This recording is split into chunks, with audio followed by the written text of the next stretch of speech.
Theo số liệu thống kê năm 2012, Việt Nam có diện tích đất liền khoảng 331.698 km². Nếu trái đất là một trái cam tròn cỡ này, thì Việt Nam chỉ là một hạt cang nhỏ xíu như vậy trong trái cam đó. Nhưng cách đây hơn nửa thế kỷ, vào thời khắc lịch sử ngày 7 tháng 5 năm 1954, quốc gia nhỏ bé hình chữ S này đã khiến cả thế giới phải chú ý. Vậy, chuyện gì đã xảy ra? Đó chính là chiến thắng Điện Biên Phủ lịch sử của Việt Nam trước hai đế quốc Pháp và Mỹ. Trên phương diện quốc tế, chiến thắng này có ý nghĩa rất quan trọng. Chiến thắng Điện Biên Phủ đã cổ vũ đồng loạt cho 17 nước châu Phi thuộc địa của Pháp nổi dậy giành lại độc lập. Cũng là lần đầu tiên một nước thuộc địa đại thắng bằng quân sự trước các nước đế quốc thực dân, và là yếu tố dẫn đến sự kết thúc của chủ nghĩa thực dân kiểu cổ điển đã tồn tại hơn 400 năm trên thế giới. Đó chỉ là một phần của câu chuyện về lịch sử Việt Nam. Vậy, có bao giờ bạn tự hỏi vì sao Việt Nam lại được hình dạng chữ S như bây giờ? Để giữ được hình chữ S đó, chúng ta đã trải qua những gì? Hãy cùng nhau tìm hiểu điều này nhé! Khởi thủy. Từ Văn Lang đến hết Âu Lạc của thục phán An Dương Vương, Việt Nam chuyển qua giai đoạn chìm đắm trong 1000 năm Bắc thuộc. Mãi đến khi Ngô Quyền đại thắng quân Nam Hán, lập ra nhà Ngô, mới mở ra một thời kỳ độc lập tự chủ lâu dài cho dân tộc Việt Nam. Qua những triều đại độc lập đầu tiên, đến triều nhà Lý, năm 1010, Lý Công Uẩn lên ngôi. Khi đó, diện tích lãnh thổ của nước ta bao gồm vùng đồng bằng Bắc Bộ và 3 tỉnh Thanh Hóa, Nghệ An, Hà Tĩnh. Diện tích lãnh thổ lúc này cũng tương đương với nước Văn Lang khoảng năm 500 trước công nguyên. Từ đây về sau, lãnh thổ Việt Nam mới dần được mở rộng. Bây giờ, chúng ta cùng tạm chia nó theo 5 vùng địa lý liên quan để dễ dàng tìm hiểu. Tây Bắc, miền Trung, Nam Bộ, Hoàng Sa, Trường Sa, Tây Nguyên. Tây Bắc. Năm 1014, một vương quốc cổ là Đại Lý phái tướng quân tên Đoàn Kính Chí đem quân sang chiếm tỉnh Tuyên Quang của Việt Nam. Nhà Lý đã đánh trả và nước Đại Lý đại bại. Nhân đó, vua Lý sáp nhập luôn các vùng đất của nước này vào nước ta, mà hiện tại là Hà Giang, Lào Cai, Yên Bái, qua các năm 1014 và 1159. Các tỉnh Tây Bắc kế tiếp như Sơn La là đất của tộc người Thái, tiểu vương quốc Bồn Man cũng được vua Lý thu phục. Còn lại, các tỉnh Lai Châu, Điện Biên, chúng được trao cho lãnh thổ Việt Nam sau Hiệp ước Pháp Thanh năm 1887, khi Pháp sang xâm lược Việt Nam và có tranh chấp với Trung Quốc. Miền Trung.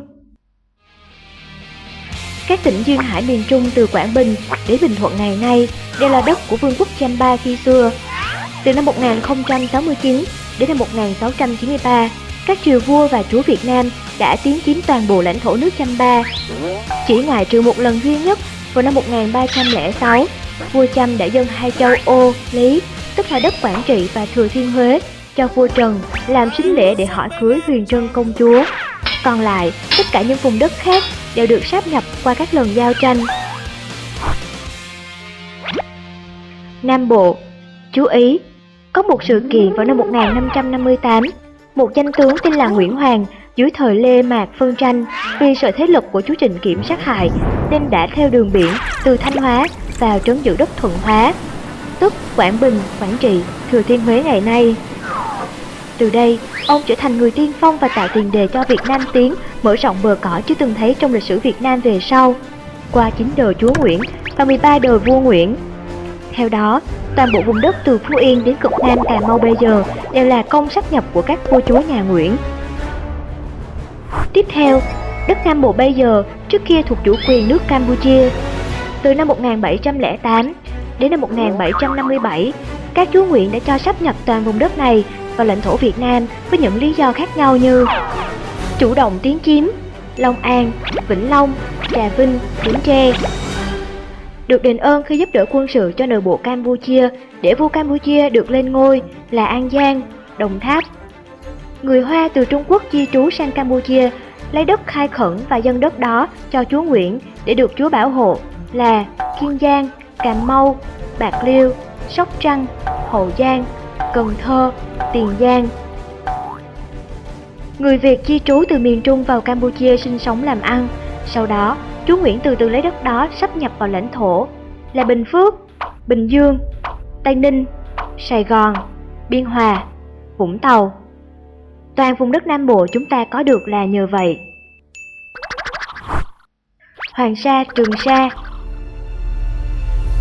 Năm 1816, vua Nguyễn Ánh cho chính thức cắm cờ xác lập chủ quyền, quản lý hai quần đảo Hoàng Sa, Trường Sa. Trước đó từ lâu, khoảng 200 năm, các chúa Nguyễn cũng đã lập đội Hoàng Sa, hàng năm ra các đảo tìm kiếm sản vật.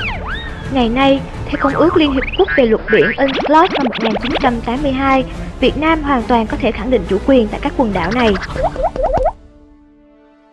Tây Nguyên. Năm 1830 đến năm 1834, vua Minh Mạng cho sáp nhập vùng Tây Nguyên là Kon Tum, Gia Lai, Đắk Lắk, Đắk Nông và Lâm Đồng của các bộ tộc người thiểu số đang tự trị ở đây vào bản đồ nước ta. Tới đây, quá trình dựng nước về mặt lãnh thổ xem như hoàn thiện. Chúng ta đã có được một chữ S hoàn chỉnh. Nhưng để giữ vững và bảo vệ toàn vẹn chữ S đó lại là một câu chuyện rất khác. Chiến tranh. Bắt đầu từ Âu Lạc đến nay, Việt Nam có khoảng hơn 2.269 năm lịch sử. Tuy với bề dày lịch sử như thế, nhưng có lẽ hiếm có quốc gia nào như Việt Nam để giữ được độc lập và chủ quyền đã phải trải qua nhiều gian khổ trước những đế quốc to lớn hơn mình. Chúng ta hãy thử làm một phép tính. Với 4 lần Bắc thuộc Trung Quốc, lần 1 246 năm, lần 2 501 năm, lần 3 336 năm, lần 4 Giặc Minh xâm lăng 13 năm, tổng cộng 1096 năm bị Trung Quốc đô hộ. Nội chiến phân tranh Lê Mạc và Trịnh Nguyễn 261 năm.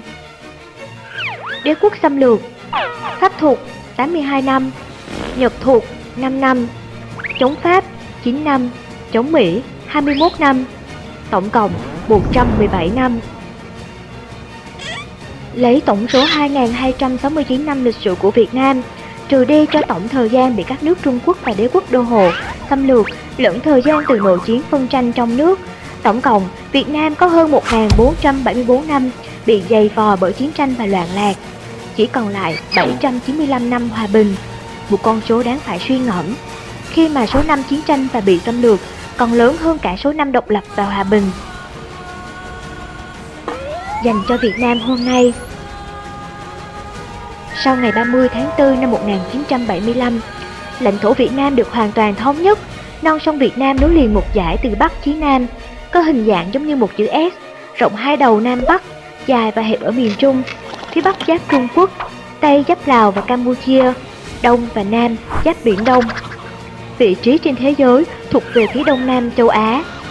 Đến đây ta thấy, chỉ là một đất nước nhỏ bé với diện tích khiêm tốn, nhưng để hình dạng chữ S nhỏ bé đó được ghi danh trên bản đồ thế giới như hôm nay, thì đó lại là cả một quá trình vô cùng gian nan và vất vả. Ngày nay, dù chiến tranh đã đi qua, nhưng khi nhắc về Việt Nam, người ta vẫn thường nghĩ về hình ảnh của một đất nước bị chiến tranh tàn phá. Thiết nghĩ để có được hình ảnh về một Việt Nam ngày mai mới mẻ hơn và tốt đẹp hơn, điều đó chỉ có thể được tạo nên bởi chính cố gắng của chúng ta ngày hôm nay, bởi Việt Nam không chỉ có chiến tranh.